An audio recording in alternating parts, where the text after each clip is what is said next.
का क्या कहना। ओम शांति। 11/5/25 अव्यक्त महावाक्य पुनरावृत्ति 7/3/20 संपूर्ण पवित्रतार व्रत रखिबा एवं मु पणिया को समर्पित करबा ही शिव जयंती पालन करबा। आज विशेषकर शिव बाबा निजर शालिग्राम संतान मानकर जन्मदिन पालन करने आसिछंती। तुमे पिला माने बाबांकर जन्मदिन पालन करने आसछ, किंतु बापदादा पिला मानकर जन्मदिन पालन करने आसिछंती। काहेकि ना बाबांकर पिला मानक प्रति बहुत स्नेह अछि। बाबा एही धराधाम रे अवतरित हेबा मात्रके यज्ञ रचना करिथांती एवं यज्ञ रे ब्राह्मण मानक बिना यज्ञर कार्य संपन्न होई पारिबो नाही। सेथिपाई एही जन्मदिन अलौकिक अटे, न्यारा एवं प्यारा अटे, अर्थात स्वतंत्र अटे। एही जन्मदिन एभली अटे जहाँकि पितांकर जन्मदिन एवं पिलामानंकर जन्मदिन गोटे दिन होइथिबो। एही जन्मदिन सारा कल्प भितरे ना कार होइछि ना केबे होई पारिबो। बाबा हेउछंती निराकार, गोटिए पटे निराकार अटंती, अन्य पटे जन्म दिवस पालन करुछंती। दुनिया रे केवल एकमात्र शिव बाबा ही अटंती, जहाँकर निजर कौनसी शरीर नाही। सेथिपाई ब्रह्मा बाबांकर शरीर रे अवतरित हेउछंती एवं एइभଳି अवतरित हेबाकु ही भक्त माने जयंती रूप रे पालन करुछंती। तेबे तुमे समस्ते बाबांकर जन्मदिन पालन करिबा पई आसिछ ना, ना निजर जन्मदिन पालन करिया पई आसिछ? अभिनंदन देवा पई आसिछ ना नेबा पई आसिछ? एइभଳି एकाठी रहिबार प्रतिज्ञा बाबा पिलामानंक सहित करिछंती। एबे भी संगम जुगरे जुगल रूपरे साथीरे अछंती। अवतरण मध्य एकाठी करिछंती, परिवर्तन करिबार कार्य मध्य एकाठी करुछंती एवं निज घर परमधाम को जिबारे मध्य साथी अटंती। यह ही हेउची बाबा एवं पिलामानंक स्नेहर स्वरूप। शिव जयंती भक्त माने मध्य पालन करुछंती एवं तुमे माने मध्य पालन करुछ, किंतु सेमाने केवल डाकी थांती एवं गीत गाई थांती। तुमे माने डाकू नाह। तुम मानकर पालन करिवार अर्थ हैला बाबांक समान हेबा। पालन करिबा अर्थ सर्वदा उमंग उत्साह उड़िबा। सेथिपाई एहाकू उत्सव कुआ जाए। तेबे उत्सवर अर्थ हेउची उत्साह रे रहिबा। तेणु सर्वदा उत्सव रे अर्थात उत्साह रे रहिबा वाला अट। सबु बेले रहउछ ना केबे केबे रहउछ? एमिति भी देखिबाकू गले ब्राह्मण जीवनर श्वासक्रिया उमंग उत्साह अटे, जेपरी श्वासक्रिया बिना बंचिबा असंभव। सेहीपरि ब्राह्मण आत्मा माने उमंग उत्साह अटे, बिना ब्राह्मण जीवन रे रहि परिबे नाही। एइभଳି अनुभव करुछ ना? देख, विशेष करी जयंती पालन करिबा पई केउठू केउठू दूर दूरांतरु धाई धाई आसिछ।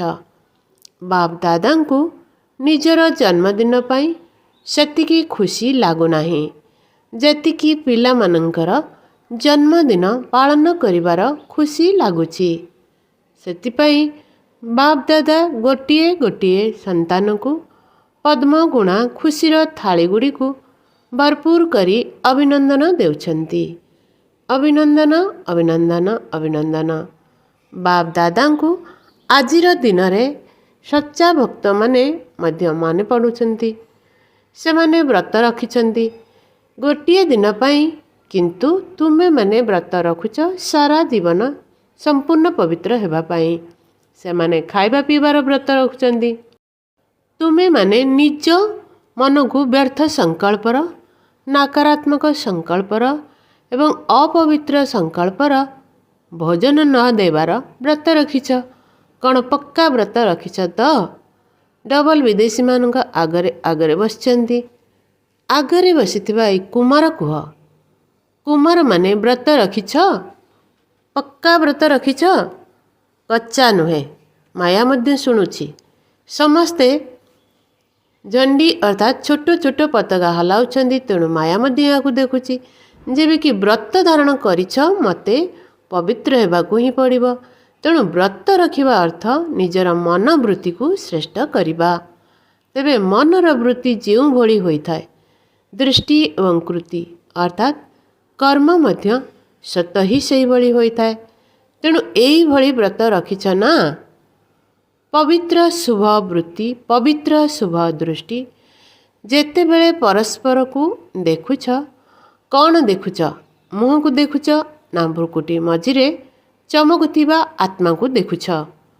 କେହି ଜଣେ କହୁଥିଲା, ଯେତେବେଳେ କଥା କହିବାକୁ ପଡ଼ୁଛି ବା କିଛି କାମ କରିବାକୁ ପଡ଼ୁଛି, ସେତେବେଳେ ମୁହଁକୁ ଦେଖି କଥା କହିବାକୁ ପଡ଼ୁଛି। ଆଖି ଉପରେ ହିଁ ଦୃଷ୍ଟି ପଡ଼ୁଛି। ତେଣୁ କେବେ କେବେ ମୁଖକୁ ଦେଖିବା ଦ୍ୱାରା ଟିକିଏ ବୃତ୍ତି ବଦଳି ଯାଉଛି। ତେଣୁ ବାପ୍ ଦାଦା କହୁଛନ୍ତି, ଆଖି ସହିତ ଭ୍ରୁକୁଟି ମଧ୍ୟ ରହିଛି। ତେଣୁ ଭ୍ରୁକୁଟି ମଝିରେ ଆତ୍ମାକୁ ଦେଖି କଥା ହୋଇପାରିବ। ଏବେ ବାପ୍ ଦାଦା ସମ୍ମୁଖରେ ବସି ପିଲାମାନଙ୍କର ଆଖିକୁ ଦେଖୁଛନ୍ତି ନା ଭ୍ରୁକୁଟିକୁ ଦେଖୁଛନ୍ତି? ଜାଣିପାରୁଛ? ଦୁଇଟି ଯାକ ପାଖାପାଖି ତ ଅଛନ୍ତି ନା? ତେଣୁ ମୁଖକୁ ଦେଖ, କିନ୍ତୁ ମୁଖରେ ଥିବା ଭ୍ରୁକୁଟି ମଝିରେ ଚମକୁଥିବା ତାରାକୁ ଦେଖ। ତେଣୁ ଏହାର ମଧ୍ୟ ବ୍ରତ ରଖ। ବ୍ରତ ରଖିଛ, କିନ୍ତୁ ଏଥିପ୍ରତି ଆହୁରି ଅଧିକ ଧ୍ୟାନ ଦିଅ। ଆତ୍ମାକୁ ଦେଖି କଥାବାର୍ତ୍ତା କରିବାକୁ ହେବ। ଆତ୍ମା ସହିତ ଆତ୍ମା କଥା ହେଉଛି। ଆତ୍ମା ଦେଖୁଛି, ଏହାଦ୍ୱାରା ବୃତ୍ତି ସର୍ବଦା ଶୁଭ ରହିବ। ଏବଂ ଆଉ ଗୋଟିଏ ଲାଭ ହେବ, ଯାହାକି ଯେପରି ବୃତ୍ତି ସେହି ଅନୁସାରେ ବାୟୁମଣ୍ଡଳ ମଧ୍ୟ ନିର୍ମାଣ ହୋଇଥାଏ। ଏବଂ ଶ୍ରେଷ୍ଠ ବାୟୁମଣ୍ଡଳକୁ ଶ୍ରେଷ୍ଠ କରିବା ଦ୍ୱାରା ନିଜର ପୁରୁଷାର୍ଥ ସହିତ ସେବା ମଧ୍ୟ ହୋଇଯାଇଥାଏ। ତେଣୁ ଡବଲ ଫାଇଦା ହେଲା ନା? ତେଣୁ ନିଜର ବୃତ୍ତିକୁ ଏହିଭଳି ଶ୍ରେଷ୍ଠ କର, ଯାହାକି କିପରି କେତେ ବି ବିକାରୀ ପତିତ ଆତ୍ମା ଆସୁ, ତୁମର ଶ୍ରେଷ୍ଠ ବୃତ୍ତିର ବାୟୁମଣ୍ଡଳ ଦ୍ୱାରା ପରିବର୍ତ୍ତନ ହୋଇଯାଉ। ଏହିଭଳି ବ୍ରତ ସର୍ବଦା ସ୍ମୃତିରେ ରହୁ ଏବଂ ସ୍ୱରୂପରେ ରହୁ। ଆଜିକାଲି ବାପ୍ ଦାଦା ପିଲାମାନଙ୍କର ଚାର୍ଟକୁ ଦେଖୁଛନ୍ତି। ନିଜର ବୃତ୍ତି ଦ୍ୱାରା ବାୟୁମଣ୍ଡଳ ସୃଷ୍ଟି କରିବା ପରିବର୍ତ୍ତେ କେଉଁଠି କେଉଁଠି କେବେ କେବେ ଅନ୍ୟମାନଙ୍କର ବାୟୁମଣ୍ଡଳର ମଧ୍ୟ ପ୍ରଭାବ ପଡ଼ିଯାଉଛି। ଏହାର କାରଣ କ'ଣ? ପିଲାମାନେ ବାର୍ତ୍ତାଳାପ କରିବା ସମୟରେ ବହୁତ ମିଠା ମିଠା କଥା କହିଥାନ୍ତି। ଏହାଙ୍କର ବିଶେଷତା ଭଲ ଲାଗୁଛି, ଏହାଙ୍କଠାରୁ ବହୁତ ଭଲ ସହଯୋଗ ମିଳୁଛି। କିନ୍ତୁ ବିଶେଷତା ତ ପ୍ରଭୁଙ୍କର ଦାନ ଅଟେ। ବ୍ରାହ୍ମଣ ଜୀବନରେ ଯାହା ବି ପ୍ରାପ୍ତି ହୋଇଛି, ଯାହା ବି ବିଶେଷତା ଅଛି, ସବୁକିଛି ପ୍ରଭୁ ପ୍ରସାଦ ଅଟେ, ପ୍ରଭୁଙ୍କର ଦାନ ଅଟେ। ତେଣୁ ଦାତାକୁ ଭୁଲି ଦାତାଙ୍କ ଠାରୁ ନେବାବାଲାକୁ ମନେ ପକାଉଛ। ପ୍ରସାଦ କେବେ ବି କାହାର ବ୍ୟକ୍ତିଗତ ଅଟେ, ଏହା ତ ଗାୟନ ନାହିଁ। ପ୍ରଭୁ ପ୍ରସାଦ ବୋଲି କହିଥାନ୍ତି, ଅମୁକର ପ୍ରସାଦ କୁହାଯାଏ ନାହିଁ। ସହଯୋଗ ମିଳୁଛି, ଏହା ତ ଭଲ କଥା, କିନ୍ତୁ ସହଯୋଗ କରାଉଥିବା ଦାତାଙ୍କୁ କାହିଁକି ଭୁଲି ଯାଉଛ? ତେଣୁ ପକ୍କା ପକ୍କା ଜନ୍ମଦିନର ବ୍ରତ ରଖିଛ ତ? ବୃତ୍ତି ପରିବର୍ତ୍ତନ ହୋଇଯାଇଛି ତ? ତେବେ ସମ୍ପୂର୍ଣ୍ଣ ପବିତ୍ରତାକୁ ଧାରଣ କରିବା ହିଁ ସଚ୍ଚା ସଚ୍ଚା ବ୍ରତ ରଖିବା ବା ପ୍ରତିଜ୍ଞା କରିବା। ତେଣୁ ଚେକ୍ କର, ବଡ଼ ବଡ଼ ବିକାର ଗୁଡ଼ିକର ବ୍ରତ ତ ରଖିଛ, କିନ୍ତୁ ସେମାନଙ୍କର ଅନେକ ଛୋଟ ଛୋଟ ପିଲାଛୁଆଙ୍କ ଠାରୁ ମୁକ୍ତ ଅଟ ତ? ଏମିତି ବି ଦେଖ, ଜୀବନରେ ଘର ଗୃହସ୍ଥ ବାଲାଙ୍କ ପିଲାମାନଙ୍କ ଠାରୁ ଅଧିକ ସ୍ନେହ ନାତି ନାତୁଣୀଙ୍କ ପ୍ରତି ରହିଥାଏ। ମାତାମାନଙ୍କର ସ୍ନେହ ଥାଏ ନା? ତେବେ ବଡ଼ ବଡ଼ ରୂପକୁ ତ ଜିତି ଯାଉଛ, କିନ୍ତୁ ଛୋଟ ଛୋଟ ସୂକ୍ଷ୍ମ ସ୍ୱରୂପକୁ ସେମାନେ ଆକ୍ରମଣ କରୁନାହାନ୍ତି ତ?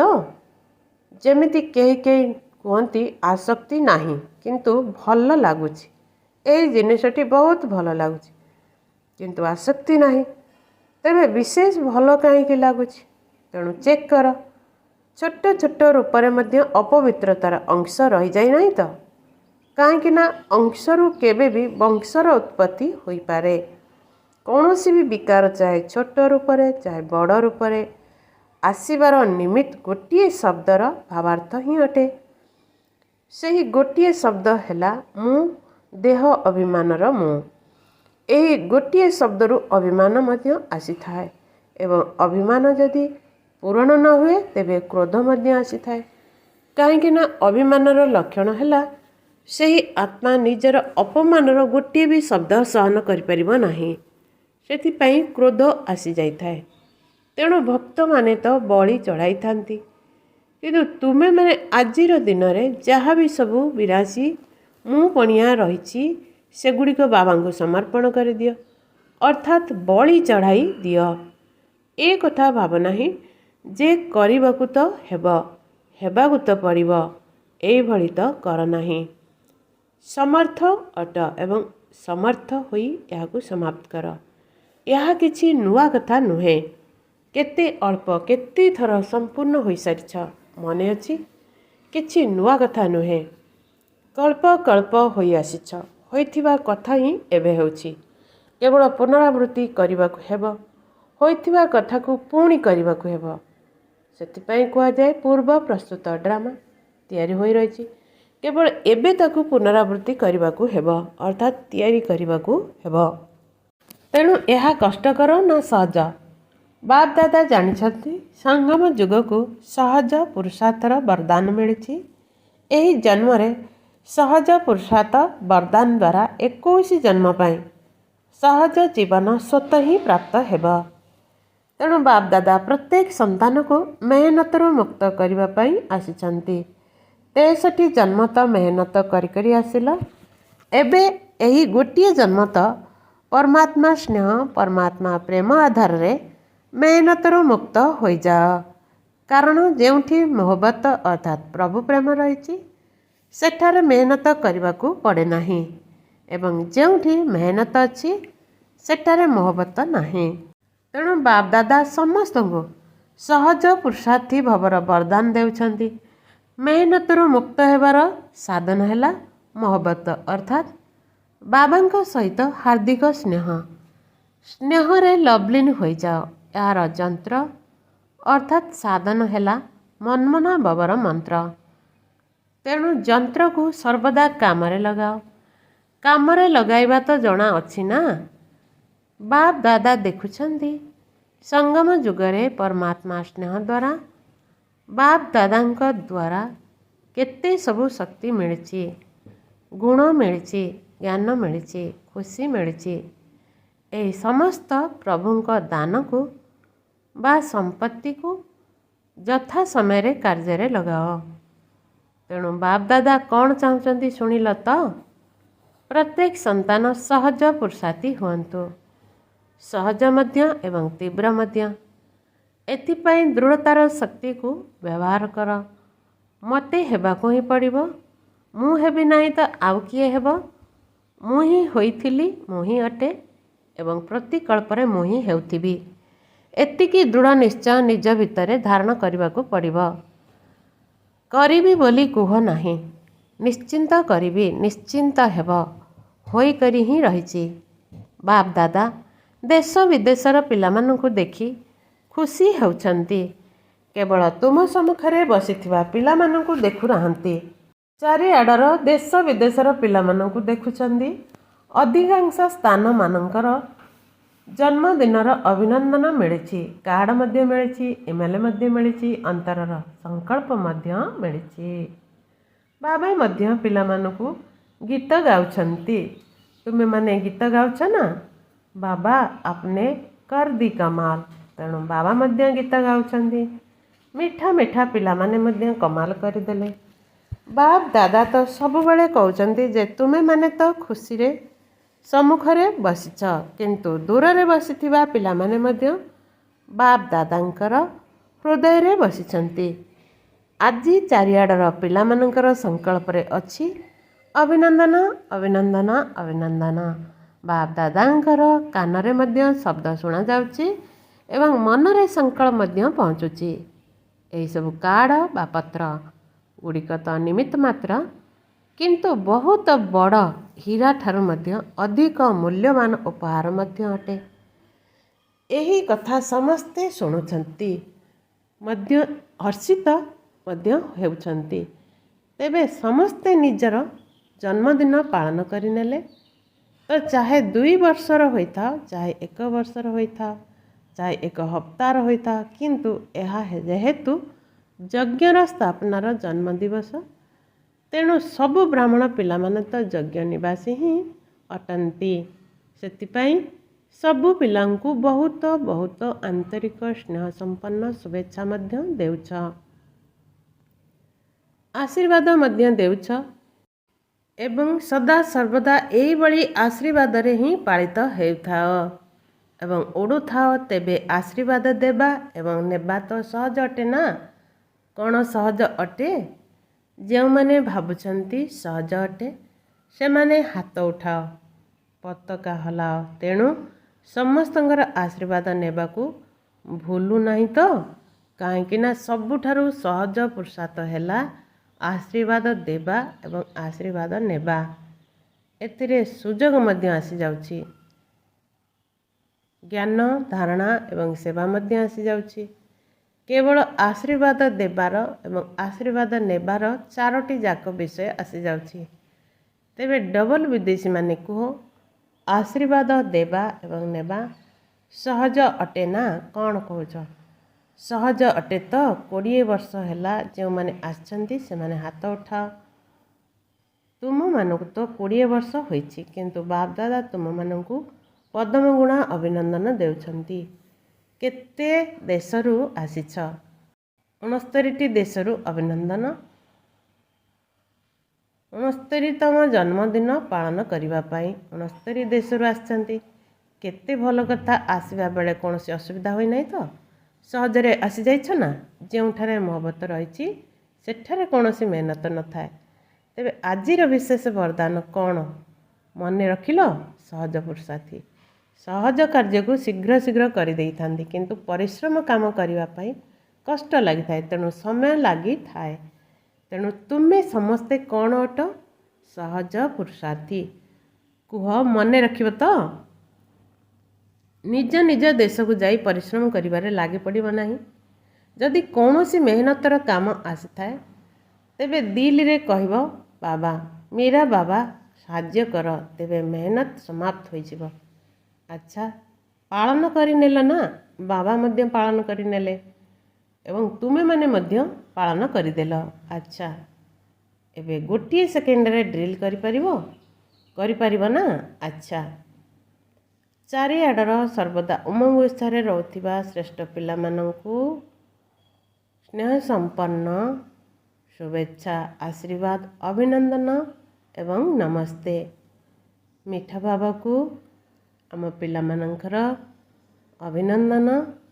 ନମସ୍ତେ ନମସ୍ତେ ନମସ୍ତେ। ଡବଲ ବିଦେଶୀ ବଡ଼ ବଡ଼ ଭଉଣୀମାନଙ୍କୁ ସମସ୍ତେ ଭଲ ମେହନତ କରିଛ, ଅଲଗା ଅଲଗା ଗ୍ରୁପ୍ କରିଛ ନା? ତେଣୁ ମେହନତ ତ ଭଲ କରିଛ ଏବଂ ଏଠାରେ ବାୟୁମଣ୍ଡଳ ମଧ୍ୟ ଭଲ ଅଟେ, ସଂଗଠନରେ ମଧ୍ୟ ଶକ୍ତି ରହିଛି, ତେଣୁ ସମସ୍ତଙ୍କୁ ଭଲ ସହଜତା ମିଳିଯାଉଛି। ତୁମେମାନେ ନିମିତ୍ତ ହୋଇଯାଉଛ, ଭଲ କଥା। ଦୂର ଦୂରାନ୍ତରେ ରହୁଛ ନା, ତେଣୁ ସଂଗଠନର ଶକ୍ତି ତୁମମାନଙ୍କ ପାଇଁ ଭଲ କାମ କରୁଛି। ଏତେ ବଡ଼ ପରିବାର ଯେତେବେଳେ ଏକାଠି ହେଉଛ, ଯେତେବେଳେ ସମସ୍ତଙ୍କର ବିଶେଷ ତାର ପ୍ରଭାବ ତ ନିଶ୍ଚିନ୍ତ ପଡ଼ୁଛି। ବହୁତ ଭଲ ଯୋଜନା ମଧ୍ୟ କରିଛ। ବାପଦାଦା ଖୁସି ହେଉଛନ୍ତି। ବାପଦାଦାଙ୍କର ସୁଗନ୍ଧ ତୁମେମାନେ ନେଇଯାଉଛ, ସେମାନେ ଖୁସି ହେଉଛନ୍ତି, ତୁମମାନଙ୍କୁ ଆଶୀର୍ବାଦ ମିଳିଯାଉଛି। ଭଲ କଥା। ସେଠାରେ ଯେଉଁଭଳି ସମସ୍ତେ ଏକାଠି ହୋଇଯାଉଛ, ଏହା ବହୁତ ଭଲ। ପରସ୍ପର ଭିତରେ ଲେନଦେନ ମଧ୍ୟ ହୋଇଯାଉଛି ଏବଂ ସଚେତନତା ମଧ୍ୟ ମିଳିଯାଉଛି। ପରସ୍ପର ବିଶେଷତା ଯାହାକି ସମସ୍ତଙ୍କୁ ପସନ୍ଦ ହେଉଛି, ତାକୁ ମଧ୍ୟ ବ୍ୟବହାର କରୁଛ। ଏହାଦ୍ୱାରା ସଂଗଠନ ଭଲ ହୋଇଯାଉଛି। ତେଣୁ ଏହା ଠିକ୍ ଅଛି। ସେଣ୍ଟର ନିବାସୀ ଭାଇ ଭଉଣୀଙ୍କ ସହିତ ସମସ୍ତେ ଗୋଟିଏ ଗୋଟିଏ ବ୍ୟାନର ଦେଖାଇଛନ୍ତି। ସେଥିରେ ଗୋଲା ଅଛି, ପ୍ରେମ ଦୟାର ଜ୍ୟୋତି ଜଳାଇ ରଖିବୁ। ଭଲ ସଂକଳ୍ପ କରିଛ। ନିଜ ଉପରେ ମଧ୍ୟ ଦୟା ଦୃଷ୍ଟି, ସାଥୀମାନଙ୍କ ଉପରେ ମଧ୍ୟ ଦୟା ଦୃଷ୍ଟି, ସମସ୍ତଙ୍କ ଉପରେ ମଧ୍ୟ ଦୟା ଦୃଷ୍ଟି। ଈଶ୍ୱରୀୟ ସ୍ନେହ ତ ଚୁମ୍ବକ ଅଟେ, ତେଣୁ ତୁମ ପାଖରେ ଈଶ୍ୱରୀୟ ସ୍ନେହର ଚୁମ୍ବକ ଅଛି।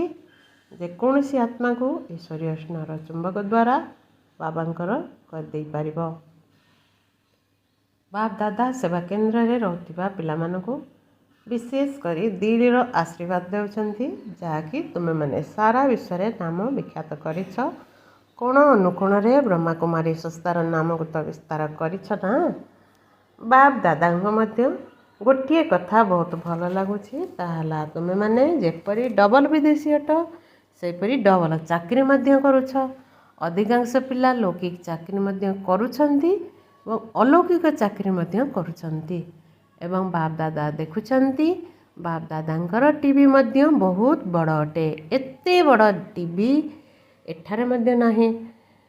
तेणु बाप दादा देखुछंती किपरि शीघ्र शीघ्र क्लास शेष करी छिड़ा छिड़ा जलखिया खाई समय अनुसार चाकरी रे पहुँची जाउछंती एवं कमाल करुछंती। यहाको देखिवा सहित बाप दादा आंतरिक स्नेह मध्य देउछंती। बहुत भल कथा सेवार निमित्त हेउछंती। सर्वदा विशेष दृष्टि मध्य देई चलीछंती। बहुत भल लक्ष्य रखिछ, भल अटे, भल होई रहिब एवं समस्त को भल करिब। अच्छा वरदान सर्वसंपत्तिर मितव्ययतार बजेट तैयारी करुथिबा सूक्ष्म पुरुषार्थी भव। जेपरि लौकिक रीति रे जदि मितव्ययतार घर नथिबो तेबे ठीक भावरे घर चली पारिबो नाही। सेहीपरि जदि नियमित होइथिबा पिलामाने मितव्ययी होई नथिबे तेबे सेंटर मध्य ठीक भावरे चली पारिबो नाही। ताला सीमित गृहस्थी या होची बेहदर अर्थात अलौकिक गृहस्थी। तेबे सर्वदा चेक करिबा दरकार जे संकल्प रे बाणी रे एवं शक्ति रे मु कौन कौन सबू अतिरिक्त खर्च करुछि। जो माने निजर सर्वसंपत्तिर बजेट अर्थात अटकल प्रस्तुत करी सही अनुसार चलती सेमानकु ही सूक्ष्म पुरुषार्थ कहा जाए। सेमानकर संकल्प बाणी कर्म वा ज्ञानर शक्ति किछि भी व्यर्थ होई परिबो नाही। स्लोगान स्नेहरूपी संपत्ति रे मालामाल होई समस्तंकु हमने प्यार